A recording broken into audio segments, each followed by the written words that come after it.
ويا أهلا وسهلا بكل اللي بيسمعونا في أي وقت وكل مكان. معاكم ياسمين غبارة وحلقة جديدة من حلقات سكة قراية بلس.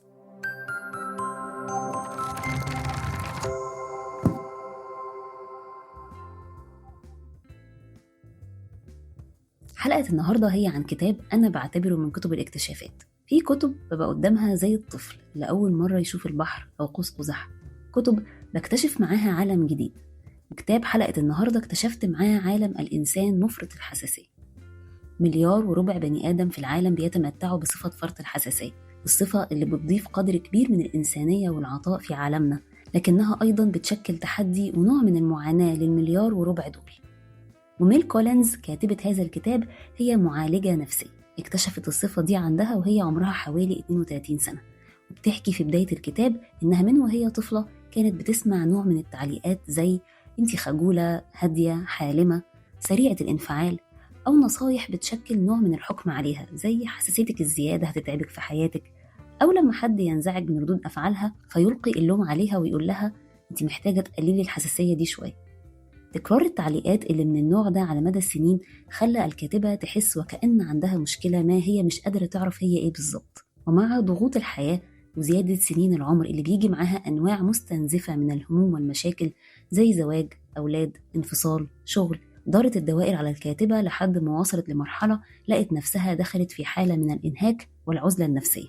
بدأت تحس إنها منفصلة تماما عن المحيط اللي حواليها، وده خلاها تروح إلى معالجة نفسية وتحاول تفهم سبب دخولها في هذه الحالة، لكنها ما خدتش منها تشخيص واضح على قد ما إنها ساعدتها على إنها تحتوي مشاعرها وتحس بالتعاطف تجاه نفسها وتبقى بشكل ما أحسن.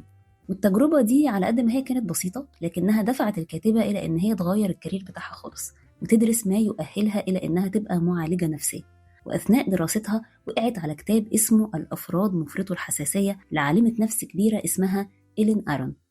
ومن كتاب لكتاب ومن بحث لبحث لقيت إن دي بالظبط الصفة اللي بتوصف تكوينها تماما، وفضلت تبحث وتدرس هذه الصفة وكل ما كتب عنها في علم النفس لمدة سنوات، ومرت بفترة تدريب ثم أصبحت معالجة نفسية متخصصة في العمل مع مفرطي الحساسية. ومشيت في رحلة كان من أهم محطاتها هو تفرغها لكتابة هذا الكتاب، دليل الأفراد مفرطي الحساسية، كيف تغير شعورك بالضغط والإنهاك النفسي إلى شعور بالتمكن. أعتقد إن الكتاب ده كتير مننا محتاج يقراه أو ياخد فكرة عن محتواه، سواء لأن الصفة دي غالبة عليه أو بيعرف حد بيتعامل معاه بشكل مستمر من أسرته أو أصدقائه عنده الصفة دي. 1 من كل 5 أشخاص في العالم بيتولد بصفة فرط الحساسية، ورغم كده نادرا لما نسمع حد بيوصف الصفة الجينية دي أو بيتكلم عنها في علم النفس، فهي مش من الصفات النفسية المعروفة، ودايما بيتم إدراجها تحت كلمة طبع ومحاولة مقاومتها كأنها عيب في الشخصية أو ضعف. وده مفهوم مغلوط تماما، لأن حسب هذا الكتاب فرط الحساسية هو صفة فطرية، وإن أصحاب الصفة دي بيبقى عندهم عمق في المعالجة الحسية والبيئية والمعلوماتية اللي بتحصل جوه الجهاز العصبي، يعني بيحسوا بالأمور بشكل أقوى وأعمق ولمدة زمنية أطول من الشخص اللي ما عندوش الصفة دي، وعندهم نشاط أقوى في مناطق المخ اللي لها علاقة بالوعي والتعاطف. لكن إزاي تعرف الصفة دي موجودة عندك ولا لأ؟ في بداية الكتاب هتلاقوا زي اختبار بسيط كده اعتبرته الكاتبة مجرد مؤشر لإمكانية وجود صفة فرط الحساسية عند القارئ أو لأ، لكنها أكدت إن الكتاب ما يتخدش منه تشخيص نهائي، وإن ممكن حد لما يقرأ الكتاب يحس بتشابه مع الصفات والوصف المكتوب فيه من غير ما يبقى عنده فعلا صفة فرط الحساسية بشكل حقيقي، لأن أي شخص ممكن يبقى مفرط الحساسية في مواقف معينة أو في مرحلة عمرية معينة، زي مثلا إن معظم كبار السن بتزداد حساسيتهم بشكل طبيعي عن الأصغر سنا. لكن بتأكد الكاتبة إن ده مختلف عن الإنسان اللي بيتم تشخيصه بصفة فرط الحساسية. وبعد الاختبار البسيط اللي في الصفحات الأولى في الكتاب تبتدي الكاتبة على مدار بقية الصفحات كلها تفصص في إيجابيات وتحديات هذه الصفة. من الإيجابيات مثلا إن مخ مفرط الحساسية بيعمل استجابة أعلى تجاه احتياجات الآخرين، وبيبقى عنده درجة عالية من الرحمة والتعاطف، بيسمعوا كويس جدا وعندهم كرم وعطاء، بيدوا بسهولة وبيهتموا بتفاصيل ناس كتير مش بتاخد بالها منها أصلا. وكمان من طبيعتهم إن ضميرهم دايما صاحي، بيتمتعوا بالأمانة وعندهم زي حاسة سادسة كده، يقدروا يقروا المواقف والأشخاص كويس جدا من أول مرة، عندهم طاقة إبداعية عالية فتلاقيهم كده فنانين في نفسهم، متميزين جدا في أي مهنة تتطلب الإبداع أو التعاطف.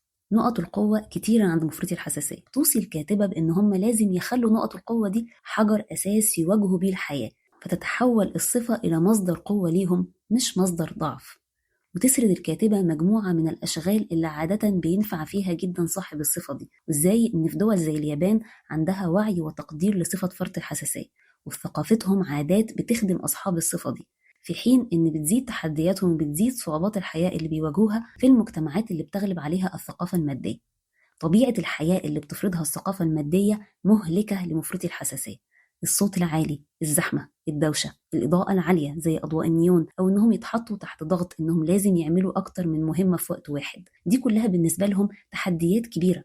ومن الصعوبات اللي شرحتها الكاتبة ولفتت نظري وفسرت لي تصرفات ناس كتير حواليا تحدي السفر. الكاتبة عاملة فقرة كبيرة في الكتاب عن تأثير السفر على مفرطي الحساسية، وإن لو السفر بالنسبة للناس اللي ما عندهاش فرط حساسية هو نوع من المتعة وكسر الروتين، فموقف السفر ده بيترجم لحاجات تانية خالص عند مفرطي الحساسية. وإن كانوا فعلا بيبقوا محتاجين أجازة أو عايزين يغيروا جو، لكن في نفس الوقت بيبقى السفر من الحاجات اللي محتاجين يعملوها بشكل يناسبهم. يعني مثلا ركوب المواصلات لفترة طويلة بيضغط على أعصابهم. في السفر مع الأسرة أو الأصدقاء تقريبا أنت مش بتقضي أي وقت لوحدك، وصاحب فرط الحساسية دايما بيحتاج أوقات من العزلة يستجمع فيها نفسه. تغيير مكان النوم، الروائح المختلفة، كل التغيرات الصغيرة دي بتثير الجهاز العصبي والحسي عند مفرط الحساسية، ممكن تسبب لهم صداع وإحساس بالعجز والتعب. بيحتاج مفرط الحساسية إنه يهندل ده ويتعامل معاه. ومن أشكال التعامل اللي ذكرتها الكاتبة في موضوع السفر ده بالتحديد، مثلا إنها لما بتوصل المكان اللي مسافرة ليه أصدقائها بيبتدوا يخرجوا ويتحركوا على طول، في حين إن هي بتخصص أول كام ساعة بعد الوصول ويمكن أول ليلة كمان لفكرة إنها تقعد مع نفسها تستريح وتستجمع طاقتها وتدي جهازها العصبي فرصة للتأقلم مع التغيرات اللي حواليه. بتحاول كمان إنه يبقى لها أوضة لوحدها في المكان اللي هتقعد فيه فترة السفر، وإنها لما تسافر مع ناس من الأصدقاء المشتركين في نفس الصفة، أو على الأقل اللي عارفين ومقدرين احتياجات صفة فرط الحساسية.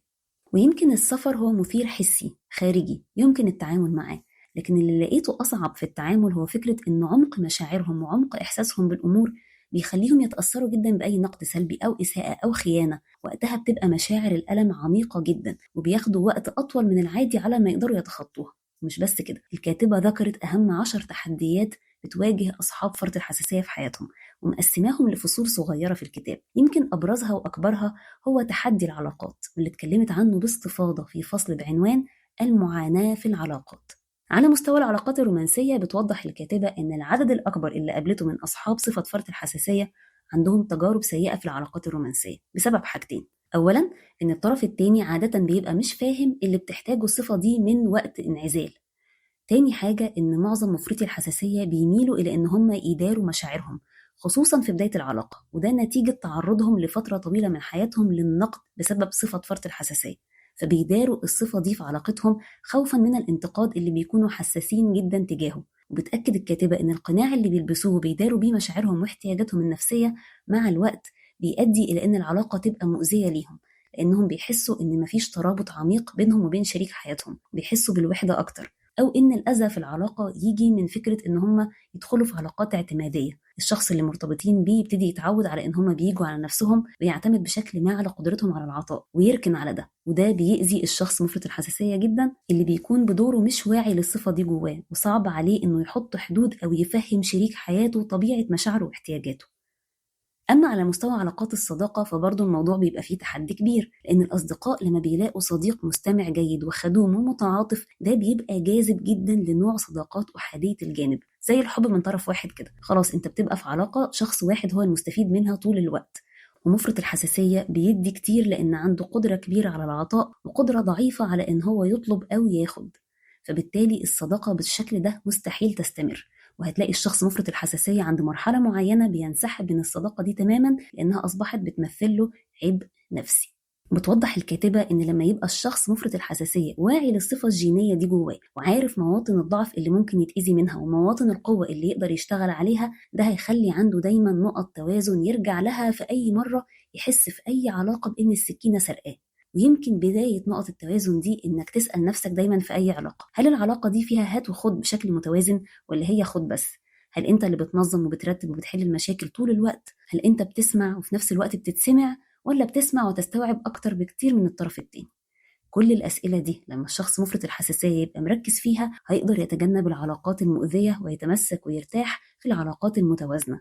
وزي ما الفصل بتاع العلاقات مهم، في أجزاء تانية كتيرة في الكتاب مهمة، والحقيقة في أجزاء مش مهمة بالنسبة لي. الكتاب عموما كبير وفي نقط كتير ممكن ما تقروهاش أو ما تقفوش عندها، وده بحس إن هو سمة أساسية في قراءة كتب الصحة النفسية. أنا شخصيا ببتدي دايما كتب الصحة النفسية من الفهرس وأشوف أنا عايزة أعرف إيه أقراه بتعمق، وفي عناوين بحس إنها ما تهمنيش فممكن أمر عليها مرور الكرام أو ما أقراهاش خالص. لكن حقيقي قراية كتب الصحة النفسية بتحسن جودة الحياة، لأن الموروث النفسي بتاعنا في الأسر والمجتمعات الشرقية على قد ما في حاجات جميلة، لكن برضو في حاجات كتير قوي مؤذية. ووعينا بالصفات النفسية هيخلينا أكثر قدرة على تقبل وفهم الآخر وتقبل نفسنا واحتوائها، بدل ما نلوم نفسنا أو نحس بمشاعر سلبية تجاهها طول الوقت وندور في دايرة كده من الحكم على نفسنا بأشياء تخلينا مش حابين تكويننا وشخصيتنا. وحب الذات ده من أكبر التحديات اللي شرحتها الكاتبة وأفردت ليها مساحة كبيرة جدا، وكانت شايفة أنها من أساسيات تقليل معاناة مفرطي الحساسية وتمكينهم في حياتهم. بس دايما مصطلح حب الذات ده بالنسبة لي كان مصطلح ملزق كده ومش مفهوم. يعني ايه احب نفسي؟ يعني اقف في المراية واقول انا بحبني قوي 5 مرات ولا ايه بالظبط؟ لقيت في الكتاب تعريف عملي لمعنى حب الذات، وهو انك تخلي لنفسك جزء من معادلة وقتك ومجهودك، وزي ما بتدي الناس من وقتك وطاقتك كمان تدي نفسك نفس النصيب من العناية باحتياجاتك النفسية والبدنية. يعني من الآخر تحط نفسك في الجدول وتلتزم بده بالظبط زي ما بتلتزم بتمرين ابنك أو بزيارة أهلك. لما يبقى عندك ميعاد جيم أو حاجة بتعمليها بترضي بيها نفسك زي كورس، خروجة مع أصحابك، تشتري لنفسك حاجة جديدة، وتطرق حاجة تانية أو ظرف هياخد المساحة دي فتلغي الخروجة أو تفوت ميعاد الجيم، انت كده بتيجي على نفسك ومش بتقدرها. وتكرار المواقف دي باستمرار بيخلي نفسك دايما ملهاش نصيب، واللي حواليك يتعودوا عليكي بالصورة دي ويبتدوا يتعاملوا على ان ده العادي، وتحس ان حدودك مخترقة وانك مش عارف تعتني بنفسك، وتتحول الحياة إلى نمط من المعاناة. فالشخص مفرط الحساسية عنده استعداد فطري إن هو يجي على نفسه، وصعوبة في إن هو يقول لأ أو يحط حدود معقولة لبذله وعطائه. عشان كده مهم جدا إن الشخص يدي نفسه مساحة من الاعتناء بالبدن والنفس والروح، ويلزم نفسه بالحاجات دي زي ما بيلزم نفسه باحتياجات الآخرين بالظبط. وده بيخلق توازن في كل حاجة في حياتنا. تقدير مفرطي الحساسية لنفسهم واحتياجاتهم حجر أساس في تقليل معاناتهم، لأن ده هيسمع في كل حاجة وهيظبطها. هيظبط فكرة العلاقات وفكرة الصداقة، هيظبط شعورهم بعدم الثقة وعدم الاستحقاق وعدم الإنجاز. فكرة حب الذات دي مرتبطة كمان بمفهوم كده له علاقة بأن الشخص مفرط الحساسية يعمل هدنة أو صداقة مع الناقد الداخلي، الصوت اللي بيقعد يعيد ويزيد ويحسسه بتأنيب الضمير. الصوت ده بيبقى عالي وضاغط جدا عند الشخص مفرط الحساسية. وفي مجموعة من الخطوات اللي اتشرحت في الكتاب ممكن مفرط الحساسية يقدر يتعامل مع الناقد السلبي اللي جواه بشكل أفضل، يبعده عن الإنهاك والاستنزاف. زي مثلا من الخطوات دي إنك تكتب كل اللي بيقوله لك الناقد الداخلي في ورقة، تقراه وتسأل نفسك هل ممكن إن أنت تقول الكلام ده لشخص بتحبه وبتقدره؟ هتلاقي إنه صعب جدا تنتقد شخص بالشكل القاسي ده، فيبقى بديهي إنك تستنتج إنه طب ليه أقوله لنفسي؟ وفي لفتة ظريفة أخيرة جدا بتحكي الكاتبة عن القدرة الشفائية اللي ممكن يحملها اقتناء حيوان أليف للأشخاص اللي عندهم فرط حساسية. الكتاب كبير قوي وشامل وفيه كمية معلومات كبيرة، قد تجدوا فيها ما يفيدكم وما لا يفيدكم، لكن الأكيد إنه بيلقي الضوء على حاجة قليل جدا اللي بيهتموا إن هم يتكلموا فيها. وبكده نكون وصلنا لآخر كلامنا النهاردة عن كتاب دليل الأفراد مفرطي الحساسية للكاتبة والمعالجة ميل كولينز. الترجمة اللي قريتها هي ترجمة حسام الشرقاوي، والكتاب موجود على أبجد. كانت معاكم ياسمين غبارة، ونتقابل على خير الحلقة الجاية في سكة قراية بلس.